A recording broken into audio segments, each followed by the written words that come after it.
Good evening, everybody, and welcome to RFL. I'm Richard French. COVID, it is spreading. The financial pain for millions of Americans growing by the day, and Congress is basically dithering. Well, tonight, we will show you what is at stake. That is, lawmakers fail to extend benefits that tens of millions of Americans have been counting on to make ends meet. Plus, the head of a group representing school superintendents all across this country, she'll join me weighing in on whether or not it's safe to send your kids back to school.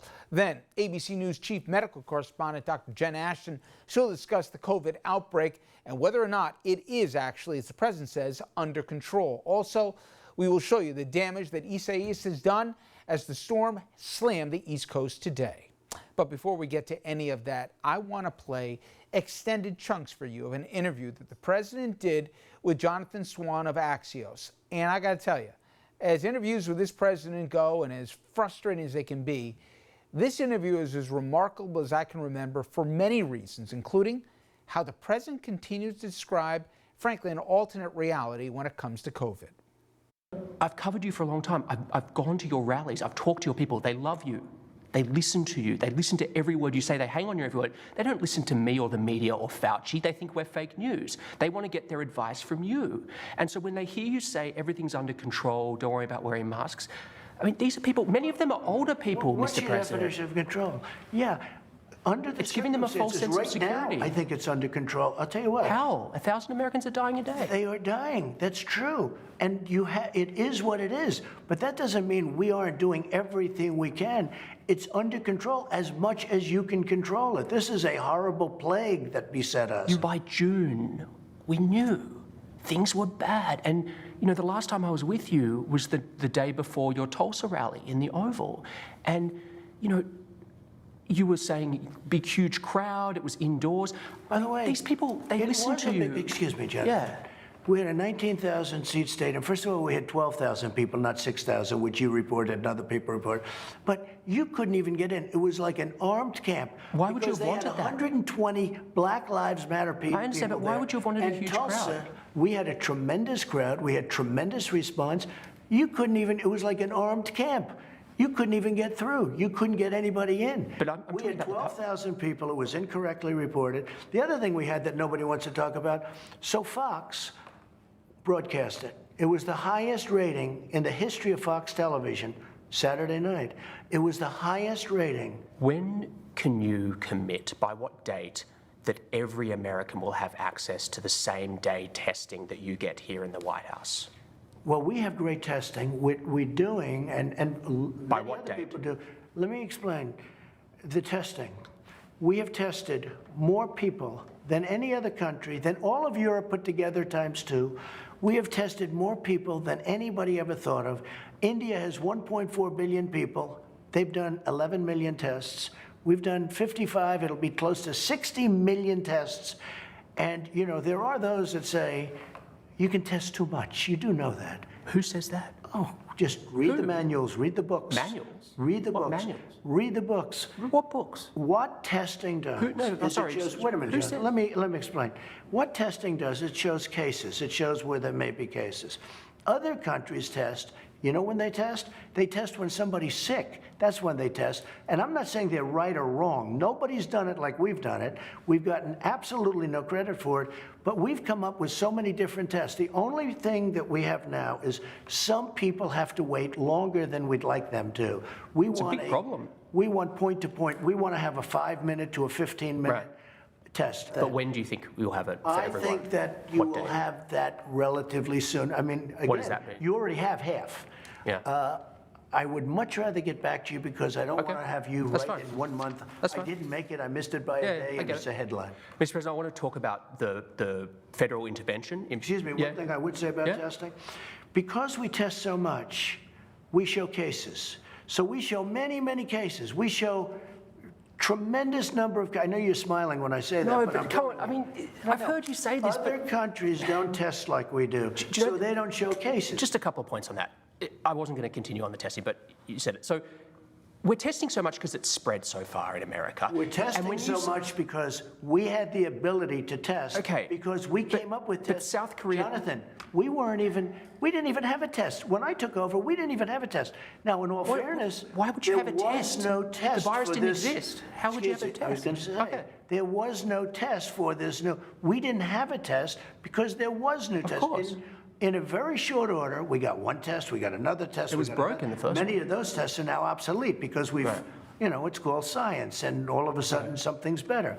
But because we tested so many people, 55, 60 million people very soon, we get cases. You test, some kid has even just a little runny nose, it's a case. And then you report many cases. The figure I look at is death. And death is going up now. Okay, and it's 1,000 a day. If you look at death... Yeah, it's going up again. Let's look. Daily death. Take a look at some of these charts. I'd love to. We're going to look. Let's look. And if you look at death... Yeah. It's started to go up again. One. Well, right here, the United States is lowest in numerous categories. We're lower than the world. Lower than the world? Lower than What is that? Europe. In what? Look. In what? Take a look. Right here. Here's case death. Oh, you're doing death as a proportion of cases. I'm talking about death as a proportion of population. That's where the US is really bad. Well, much worse than South Korea, Germany, etc. You can't do that. You have Why to go, can't I do that? You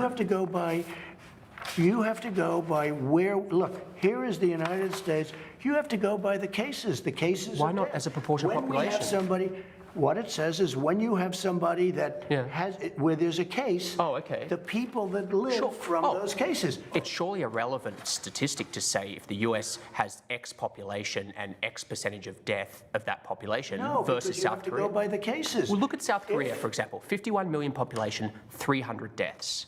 It's like, it's crazy compared to... You don't know that. I do. It's on the... don't know that. You think they're faking their statistics? South Korea? I An won't advanced get into country? that because I have a very good relationship with the country. Okay. There's more, a lot more. Jonathan Swan, he also asked our president about the late civil rights icon John Lewis, and the president, he showed once again how self-centered he is. John Lewis is lying in state in the US Capitol. How do you think history will remember John Lewis? I don't know. I really don't know. I don't know. I don't know John Lewis.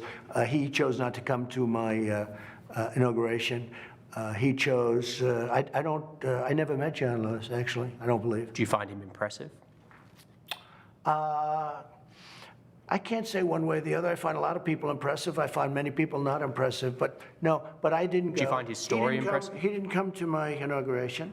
He didn't come to my State of the Union speeches, and that's okay, that's his right.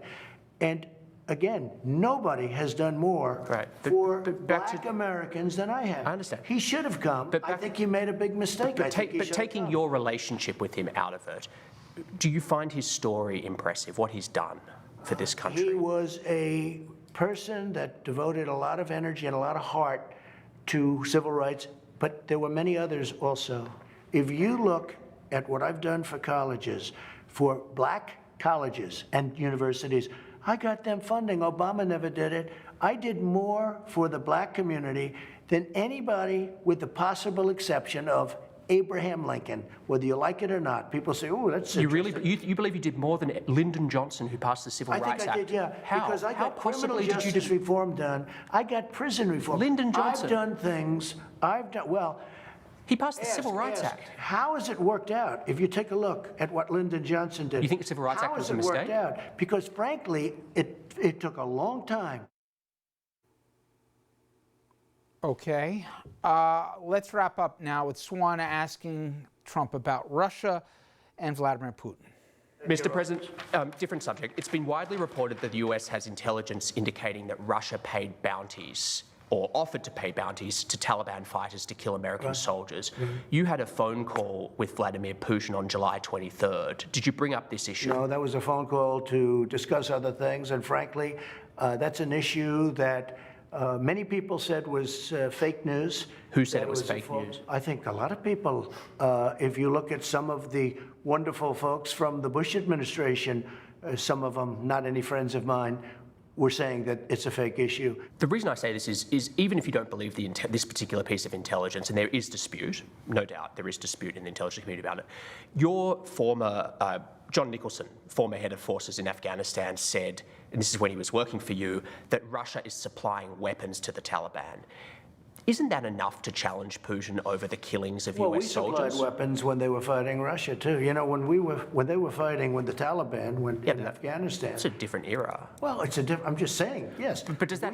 How does that affect? I'm just saying we did that too. But how does that? I don't know. I didn't ask Nicholson about that. He was there for a long time. Didn't have great success because he was there before me, and then ultimately I made a change. But you surely heard that, right? I mean, it's well known in the intelligence community that they're arming the Taliban, Russia.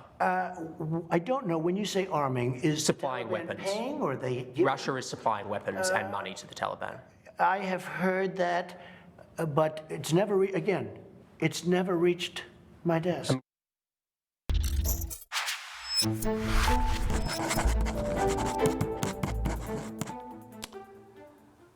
Oh my God.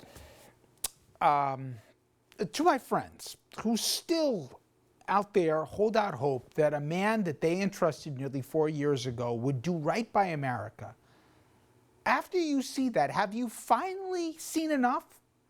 If you were surprised to learn that the man doesn't read, doesn't prepare, and that he lies as comfortably as you breathe, you've either just awakened from a coma, and to you I say, welcome to the program, or you should be ashamed by your obliviousness. Do you get it now? He doesn't care about you. He doesn't care about your family, and he never did. If this interview was an aha moment, it might be because you just realized what dawned on the rest of us years ago. He's incapable of unimaginable ideas and actions because he, unlike any of us, any person that any one of us would associate with, he does not have a scintilla of care for others. And when I say you associate with, I'm talking about somebody that you work with, that you would have a beer with, that you'd even have in your carpool. He is, beyond a shadow of a doubt, the most narcissistic, corrupt charlatan, and that is a charitable description, by the way, that even comes from his former cabinet members. Now, a few moments stood out for me from that interview.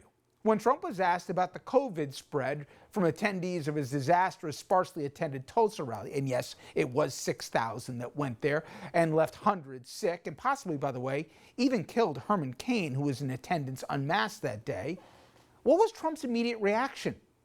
He cited Fox's ratings. He is not only incapable of empathy, if it's not about him or if it doesn't affect him, he's incapable or unwilling to even pretend to care. Now, when he was tossed a softball about the late, great John Lewis, Trump couldn't even muster the decency to acknowledge the civil rights icon. Now, more than his infantile pettiness, he also proved he has no idea what the Civil Rights Act did. It doesn't matter what the late congressman did for this country. What mattered to Trump was he didn't go to his inauguration, and that's how he defined his life. But the most defining moment of Swan's fantastic interview was when he called out the president for fake news, when he wouldn't let Trump weasel out of acknowledging the staggering deaths in America to COVID. Trump petulantly snapped, "You can't do that." Trump couldn't stomach being exposed as the child who didn't do his homework, an assignment that we the people have paid the price for with his failing grades. At times, the interview almost seemed to be a send-up, like a bad episode of The Office with a witless Michael Scott played without any of the charm. Except this joke, it is not funny. The joke is uninformed and unaccountable. He is uncaring, and he is a megalomaniacal. He's also unqualified and, to use a medical term, just straight up nuts. Now, while I was glad this interview confirmed that the emperor has no clothes, it also shows how much trouble we are in, people. I beg of you, do the right thing in November and end this national embarrassment. Okay, when we come back, the cost of doing nothing, how inaction in Congress causing tens of millions of Americans to wonder if they will have enough money to pay their bills and feed their families. I cannot believe in August we're having this conversation, but we are, and we'll explain after this break.